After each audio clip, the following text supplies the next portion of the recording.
I'm Ariana Grande. Hi, I'm Cynthia Erivo. And you're listening to the Broadway Podcast Network. Visit bpn.fm to discover more.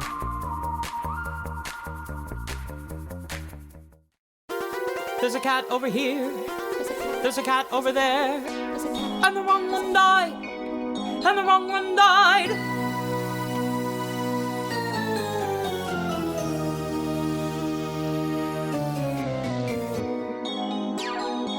Welcome to The Wrong Cat Died, the podcast breakdown of the catastrophe. I'm your host, Mike Abrams, and today we have another amazing guest. She was a swing covering Demeter, Syllabub, Rumpelteazer, Jelly Lorm, and Grizabella during the 1987 third U.S. national tour. So welcome, Karen Longwell, and thank you for joining me. Hi, Mike. Thanks. I'm glad I get a chance to do this. I am excited because you, as a swing, you get to. I've been fascinated by the concept of a swing to begin with, because I just think it sounds like the hardest thing in the world to do. And then doing it on tour and then doing it on a show that, you know, at the time was this kind of like phenomenon. And so I'd love to hear a little bit about before you got the show, or when you finally booked the show and you're going to go on tour, what did you know about cats at that time? Well, I had been auditioning for the show. I had auditioned this Cats 3 had been auditioning for months and months and months, and I went to the auditions and I got a couple callbacks, and so I looked at T.S. Eliot's Book of Practical Cats and the Old Possum's Book of Practical Cats, and I said, how, you know, and then but I also saw the show like a year and a half before that. My husband and I went to see the show. It was amazing, of course, on Broadway. So I was thinking, well, I could do this. I'm primarily a singer. So I thought, well, it's mostly a dance show, but I can dance pretty well. I should give this a shot because, you know, when you're young, you audition for everything anyway, you know. So, yeah, I went down to the end for the Cats 3 auditions, but I didn't get it. And I said, oh, well, okay, move on. But apparently I went into a file and they kept me on file. And then the first person that gave their notice on that tour, they called me in because it was the utility swing, the woman that was covering 5 different parts. And so her name was Donna Lee Marshall, wonderful woman. She went on to do Grizabella in Cats 4. So she was moving up the ladder. But so I get a call out of the blue, we want to see you. And so I came in and I sang I sang a very campy operatic thing. I think I did like a camp version of an operatic aria because of that. I was thinking of the character Jelly Lorm, you know. And then they got me back the next day to dance, and oh my God. That was one of the hardest dance things I'd ever done. But I said, I'm sticking this out. I am going to do this. I was lame for a week, but I did it, and they gave me the job. And I have to give Richard Stafford a lot of credit because, you know, he said to me, Karen, we're hiring you, but you're going to have to work on your dance. and I said, okay, I got my marching orders. So as soon as I got out there, I was going to every gym, every rehearsal hall, and working as much as I could on my dance, just to get up to the level of all these thoroughbred dancers that I was working with. Yeah, and you had some heavy dance numbers with some of the, you know, with the covers, like Rumpelteazers is a heavy dance number. I think so is Demeter. So you got thrown into it. I did. Rumpelteazer was probably the hardest. It was the most cardiac part that I did. She was just constantly in movement when she was on stage. So that was tough. Grizabella was a breeze. Yeah. You know, she waltzes on stage and sings the big hot number and leaves, you know. But the other ones, they were hard. Demeter, she was sensual. She had to like snake around the stage. She gets thrown around by McCavity. And yeah, it was dangerous, and we had to really rehearse it a lot. There was always the understudy and swing rehearsal once a week, and we had one chance per week to work on the staging with all the other cats. So we worked hard. We really did. We earned our paycheck. Yeah. And so you get to now go around the country in this show that's kind of this, everyone keeps saying it was the Hamilton of its time. Right. And you're going on all these different characters. What were the reactions? Did you feel like you got different reactions when you went on as different characters, or like how do you feel the show when you're in a different role multiple nights when you're all over the country? Yeah, well, you get in a zone if you have to go on. You get into your performer zone. You forget about the fact that you're in Phoenix or you're in Indianapolis. You're just focused on the show, and of course, I had to focus doubly hard because I had to figure out, okay, I'm doing Demeter today. Okay, let's find her physicality. Let's find where her head is at, so that I didn't confuse it with all the other cats I had to do. Yeah. So that's probably my favorite question to ask everybody is I've spent more time than I'd like to admit in my life trying to understand the backstory of all of these cats. And I know that you are given some kind of story. So how much do you try to bring in? And I guess what were you also told about the different cats that you were going to be playing? Yeah. Well, because I was a replacement, I missed the initial cats school, where they crawl around on the floor and act like cats and all of that. So I basically had to do it myself. I mean, I was given some information, backstory on these characters, but most of it I had to come up with myself. So let's go through them. I want to know what you came up with and what you were told. Because I think that's the most, because it doesn't sound like there are some things that are kind of common beliefs of like, I know this is this, I know this is that. And then there's a lot where I've now talked to multiple old Deuteronomies, multiple people that have played different parts. And it's a little bit of different backstories each time, which I kind of love. But I also, as someone trying to solve this mystery, it also is driving me nuts. So let's do Rumple Teaser, because I think that's not one I've covered as much. Rumple Teaser. Well, she's a street cat. There's some cats that have collars. You can see it in the show. They wear collars. So that they have owners that take care of them. They have a meal every night. Well, Rumple Teaser was not one of those. She grew up on the streets, and she probably grew up with Mungo Jerry. The two of them were probably kittens together. They're still very young. But they were like the characters in Oliver. They learned how to pickpocket. They got off on it. They got a high from it. It was just fun. It was so much fun to break into people's houses and just smash things, and then run out and go, who knows what her future was going to be in that profession? But she was certainly enjoying it at at the moment of the show. She loved, stealing. I call them the klepto cats. But so I guess, do you think that a Rumple Teaser is even auditioning for the Heaviside Layer? I never felt that way. I didn't feel that she was ready to go on to another life. She was too busy having fun in this life, Yeah. So they're just performing because they got the stage and they're there. Yeah. The two of them are just having a good time.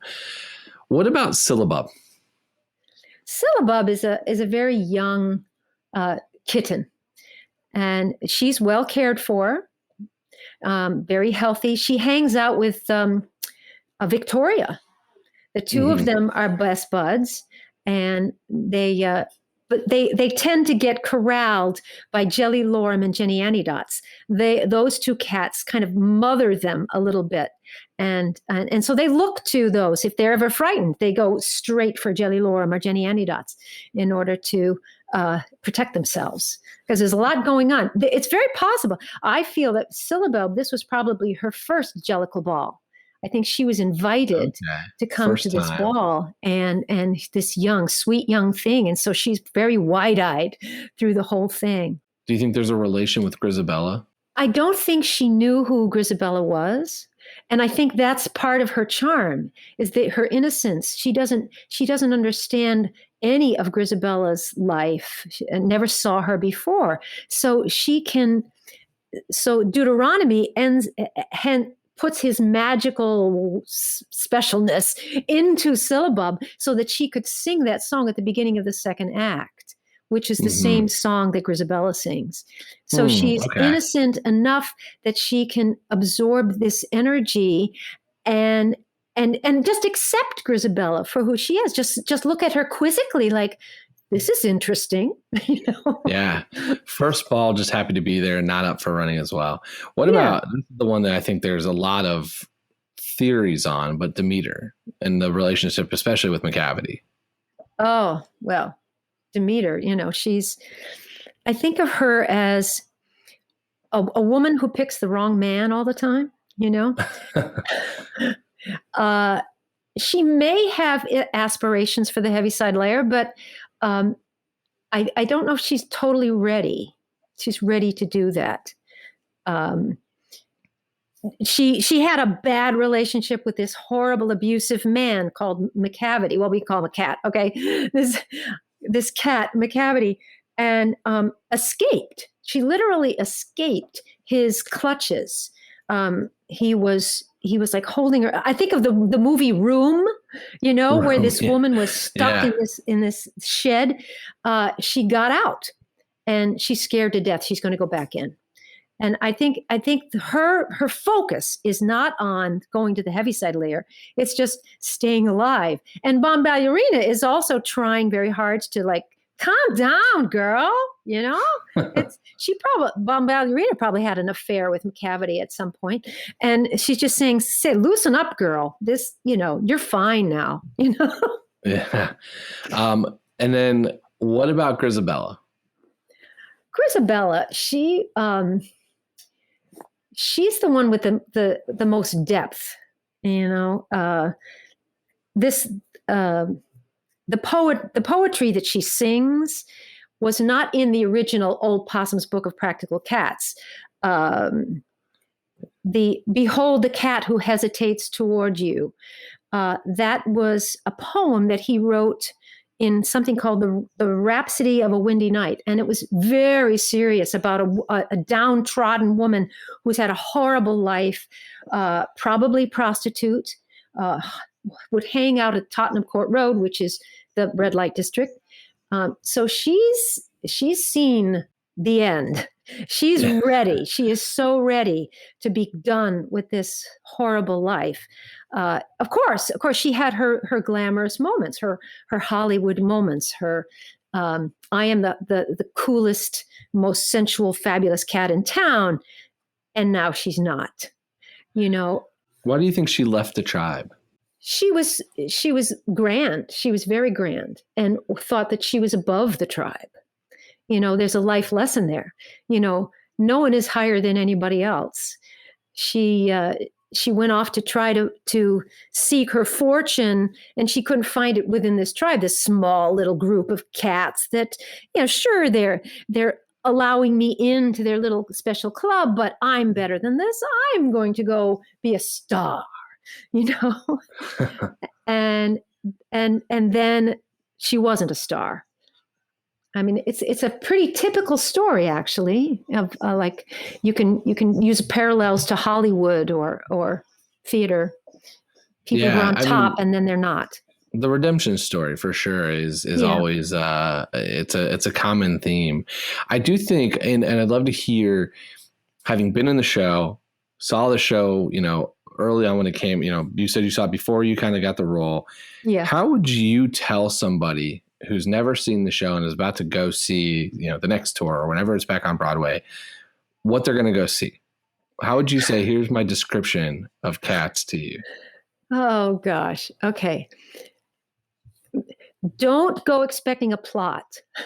That's the first thing. Then I would try to explain what plot there is.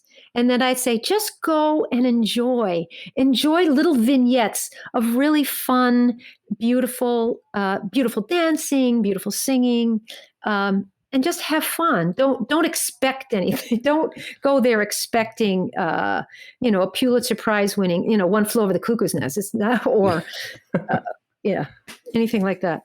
So what is that plot? I want to hear your plot of how you would say this is from start to finish what you're going to see. All right. Well, there's this magical group of cats. They all seem to have been born with a certain kind of DNA that makes them a little bit more, they have extra powers. They have magical powers. And they all sort of gravitate towards each other. They find each other. And they have called themselves the Jellicle Cats. And they have a ball every year where they decide who is the one cat who is going to go to cat heaven, i.e., the Heaviside Layer. And it could be anybody.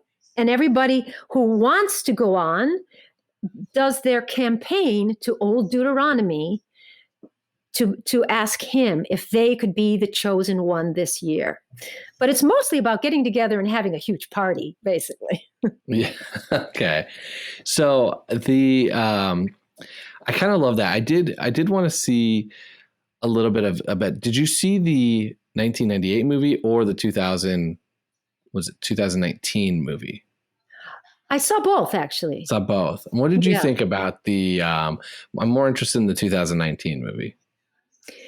Well, I really missed the comedy.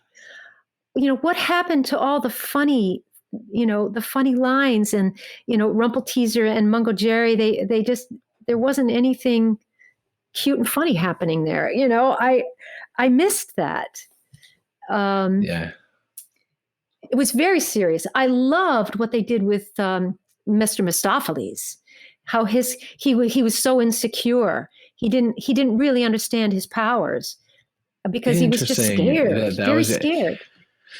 That's fascinating because that was probably one of my least favorite things. Is I really loved, and I really liked. My frame of reference for this is the 2016 revival I saw twice in the 1998 movie, which is what's on YouTube, and so the Mr. Mistopheles in the 1998 movie and on YouTube is like this very fun and fabulous and energetic character. Yes. and magical, and like it's just like it's all encompassing. And then you get to this movie and it's like this timid and kind of strange and a little bit insecure. And I was waiting for this like over the top magical dance singing like fun number. And I got the opposite, which I wasn't expecting. It was kind of one of those things that it's one of the parts where I was just like, I wish they would have done that. And I wish they would have, I didn't know much about it. I learned that the Mungo Jerry and Rumpelteazer number was a different version. It was like the original British version. I loved the version that I saw, or the one that I saw in the movie. And so I wish I would have had that cadence and that dance number. Oh, well, they're children's poems. They're all based on children's poems. And I think it was the movie attempted to give some more depth to the characters. They're not so two-dimensional. But, there's nothing like having this guy come out with a jacket that lights up and does like 14 fouette turns and blows the place, up with lights. That's so exciting. But the other side of it is, okay, who is this character? Can we see a growth of a character? Character development 101. Yeah, it is really interesting to say that because you mentioned that they're a magical group and they have this, and it's like it is a different take of Mistopheles in a very different way of like, I don't know what to do with my powers. I have them. I'm going to have to potentially save Old Deuteronomy. I did think the movie forced some story arc into there, which is probably for the best to have a more, you said that there's no plot, but in a movie you kind of need one, or you kind of expect one a little bit more in a big Hollywood blockbuster.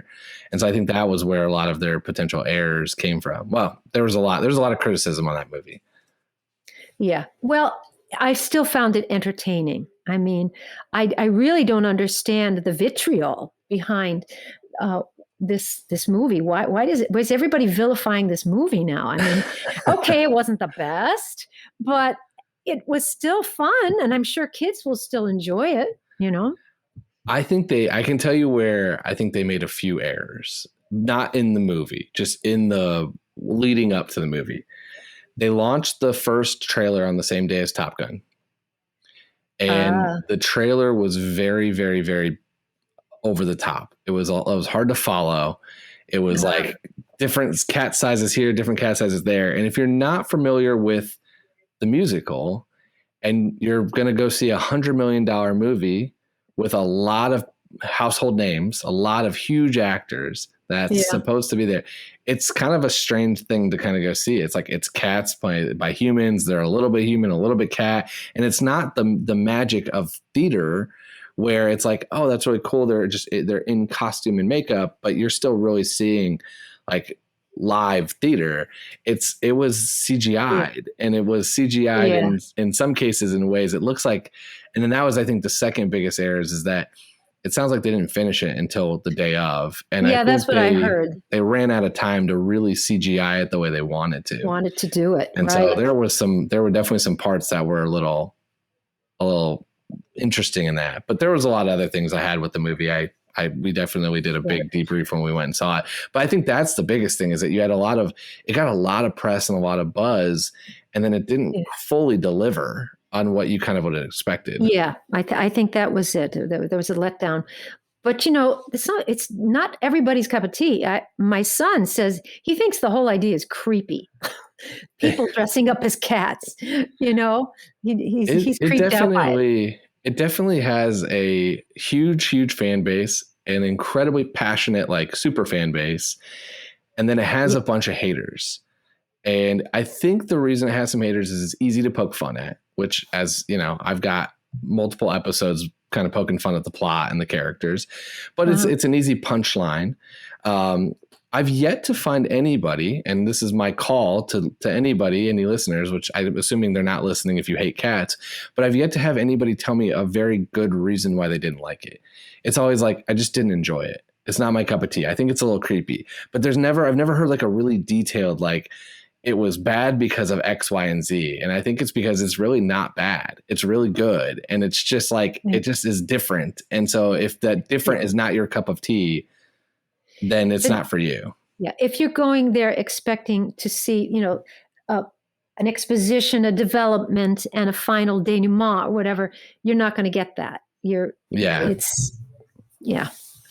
Now, something that was well done, and I want to hear from you about, was the fundraiser that you participated in, that you were a part of, for the Probably Cares COVID relief.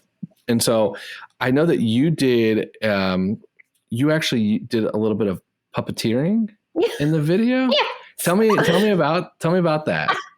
I am not a puppeteer. Okay. that disclaimer is out there. All right. There was just this section in the Jellicle Songs for Jellicle Cats that we were doing that there wasn't a lot going on. Jonathan said, okay, I just want you to rock out here, rock out. And I'm thinking, okay, but it's boring. So Jonathan's a wonderful director. No, don't get me wrong here. I think he just wanted a kind of spontaneity. So I went with the spontaneity. And so on Etsy, I ordered 2 cat puppets. And I said, okay, how am I going to make this work? There was just this one great section where I could duck down below the table and put my hands up and start singing as if I was the cats, Jellicle songs for Jellicle cats, Jellicle. So, and it worked. It worked pretty well. Even my husband said to me, "Hey, Karen, that was good." That's awesome. So I kept it in. They kept it in. I thought they might cut it. Oh, they might cut this. That's fine with me. I had fun, but they kept it. So. Yeah, I think, and Jonathan said that, it was a great nod to the fact that they were children's poems and that there was a way to kind of integrate that in. So he was a big fan and thought it was a really cool idea. Oh, good. I'm glad. Well, we were trying to push it as sort of a Halloween kid kind of evening, So. Tell me more about the fundraiser. What was it like reuniting? I think, was it 30 years later from being on tour and doing years. That? Yeah, wow. Yeah, like 35 years. We've all lived our lives. We've some of us have stayed in touch, but it was such a gas to see all those people again. That when you tour, you become a family. You really are a family. you take care of each other. And then suddenly the gig is up and you go your separate ways. So there's this kind of, they talk about it like closing night letdown or whatever. Sometimes it lasts for a month, It's like, whoa, where's my Cats crew? Yeah. But so here we are back together again. We're gray haired, we're a few wrinkles, but we're still the same people and we still love each other. There was still the love that was so palpable, even through Zoom, when we'd have meetings and we'd bounce ideas back and forth and catch up with each other. A lot of people are in LA. There's some that are teaching, some that are still performing, some are singers, some are songwriters. It's every part of the performing arts. Everybody has gone off in a cat diaspora, and gone on with their lives. It was beautiful. Yeah. And what was, I'm sure you were involved in the fundraiser back in, when you were on tour. And what was that like as for you as a swing, doing 5, 6 multiple characters, and then also learning other songs and other dances to other shows in between doing shows? Yeah. It was hard, but remember, you're doing 8 shows a week of the same show, and you're out on tour. It's not like you're in New York and you've got your coach that can, give you new songs to work on or whatever. So it was like, yes, something different, So we ate it up. We really ate it up, and we were young, so rehearsing till 1 a.m. was no big deal. Yeah.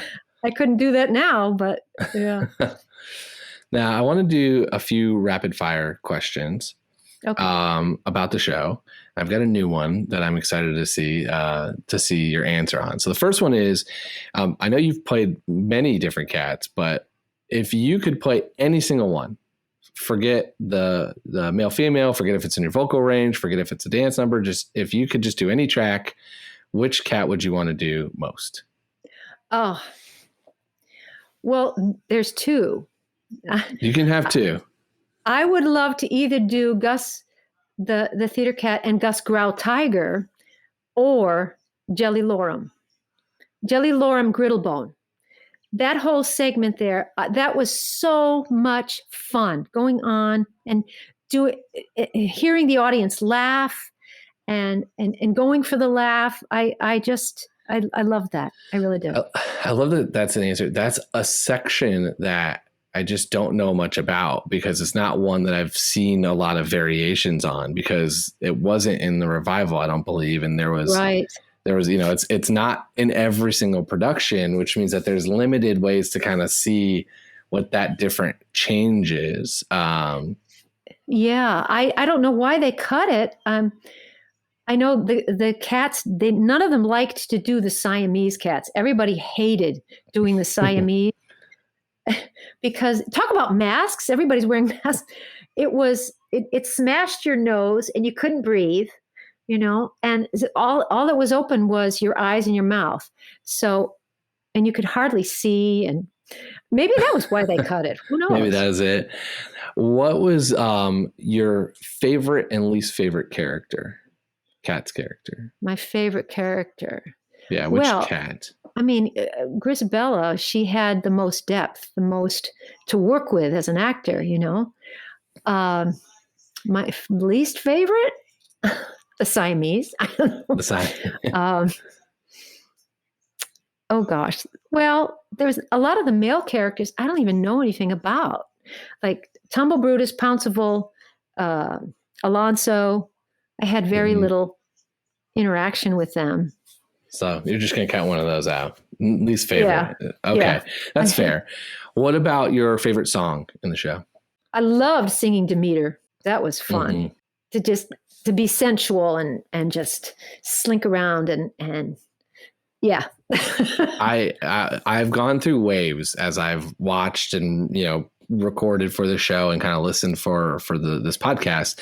When I saw the show the first time, it was Mungu Jerry and Rebel Teaser. I couldn't get that song stuck in my head. It was stuck in my head for like weeks.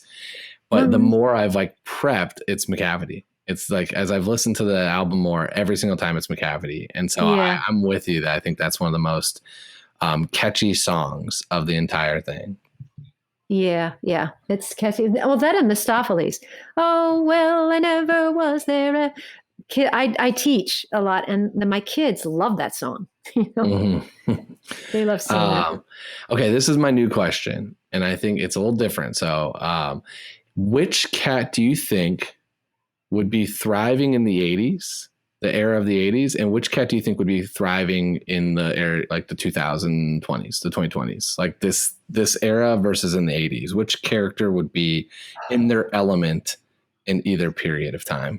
It has to be the same character, the same cat? Which one? I think like what probably is going to be one that's going to thrive in the 80s and one that's going to thrive now. I bet you. Well, I think. I have to think about that. Yeah, Bomb Ballerina comes to mind. I think she was in her peak in the 80s. She would be an 80s. She's an 80s star. lady. Okay, big hair, big shoulders. Big padded shoulders and leather jackets. I could see her, styling it really well there. As far as right now, it would have to be somebody who's really into technology. Mistopheles, because of his ability to like make lights flash and things. Yeah. He'd be one of these guys with like 14 computers, Yes. I thought a little bit about this when I wrote the question, and I had Tugger for the 80s because I think just the rock era would like thrive. That age. And I did think a lot about Mistopheles for now, and then I got on a little bit of, I think, a Bustopher Jones, just consuming. We could just eating a lot, kind of hanging out, not doing a whole lot. Feels like the current 2021 for a lot of people. He'd be big as a house during this time. He's just spending his money. So I thought he'd be a very current character. Okay, my $1 million question. I think based on some of the stuff you've said today, I think that I know the way you're going to go. But I have argued a lot about why I don't think Grizabella should have been the right choice for the Heaviside Layer. So I want to know if you think she was the correct choice, and I want to hear your defense of her. And if not, I want to know who else you think should be considered. Well, yeah. Okay. I think it was Grizabella. I think she deserved to go on. Well, her need, first of all, there was so little in this life for her. And it's like she had learned everything she needed to learn. But if there was a runner-up, of course, it would be Gus. Gus is living in the past completely anyway.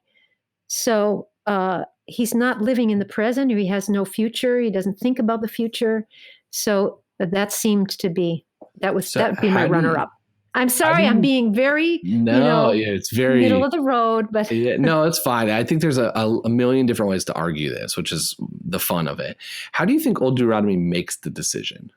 Well, he knows all these cats really, really well. And you could argue that he reads their minds. He can get into their minds. He certainly got into Syllabub's mind. Mm-hmm. And he knows what kind of torture might be going on with these people. I mean, actually, third place might be McCavity, because here's an incredibly angry cat that, only wants to destroy. So he's probably picking between those three, but the one that truly cannot go on is Grizabella.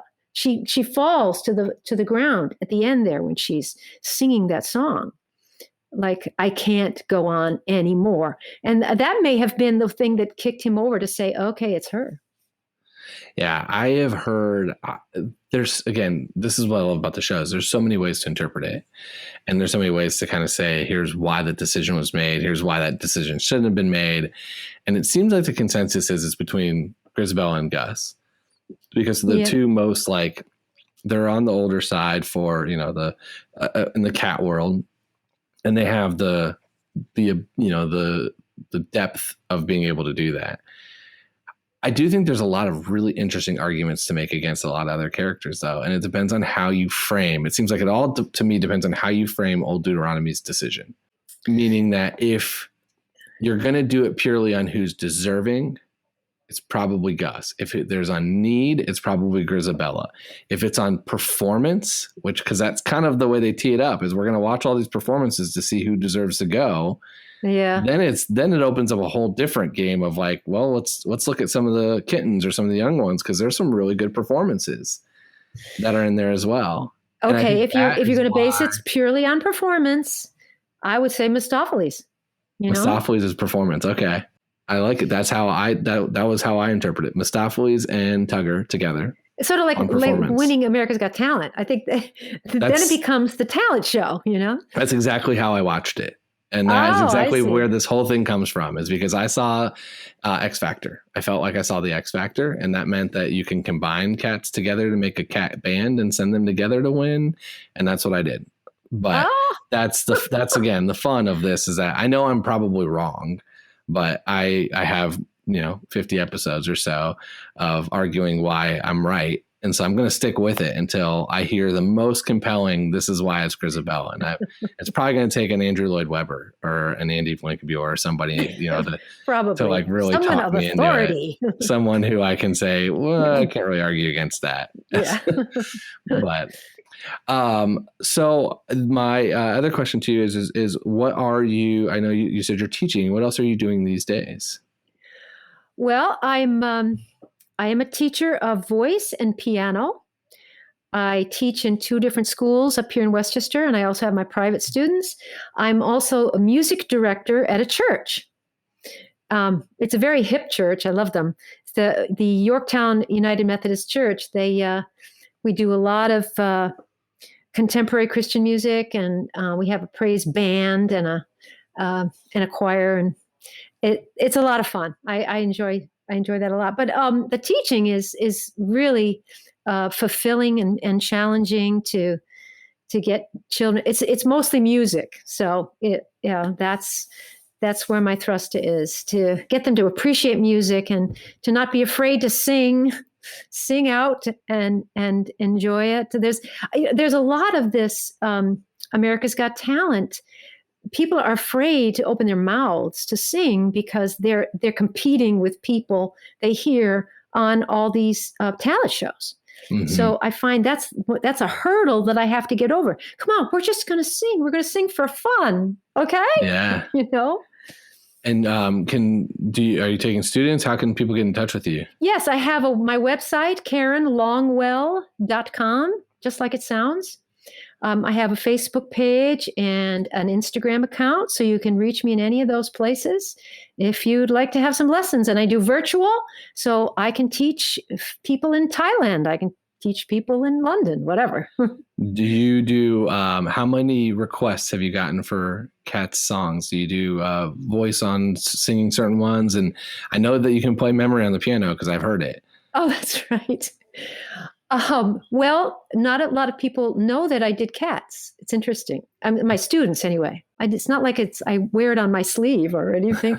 But yeah, a lot of actually today. I just realized this. My student, just before I came here, said, I would really like to sing Memory. There you go. So there you go. Yeah. I love it. That is, I did notice my, the piano tunes for my mom, for her pianos. When he does the tuning, his final finishing is he plays Memory. And it was something that never noticed. And then when I saw the show, I was like, I've heard this song before. And it wasn't until during the pandemic when I'm home, I heard that the pianos got tuned and I heard it and I'm like, someone's playing Memory downstairs. And it clicked. I'm like, oh, that's why I know this song so well. Like before I saw the show, I'm like, that's why I know it, is because I've heard this tuner tune multiple pianos for that. So, so I do know you can play Memory on piano if if you have any of your piano students are looking for a new song to tackle. Okay. Summer. You've given me ideas now. I might just use it. There you go. Well, thank you so much for coming on and humoring me through all this and sharing all these amazing stories about your time. And the puppeteering, I think I remember seeing it and I thought it was one of the coolest things. I thought it was great. And then when I heard, how fun it was to have that integrated into the piece was phenomenal. Well, thank you. I've enjoyed this. I could go on for hours. I have gone on for hours, and that is something I never expected. If you would have asked me multiple years ago if I would be talking this much about Cats the Musical, I would have probably laughed in your face. But it's been fun. Yeah, it has.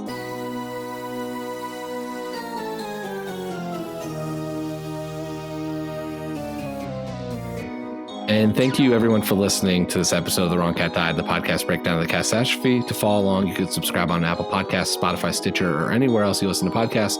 Follow us on Twitter and Instagram at The Wrong Cat Died, or check out our website, thewrongcatdied.com.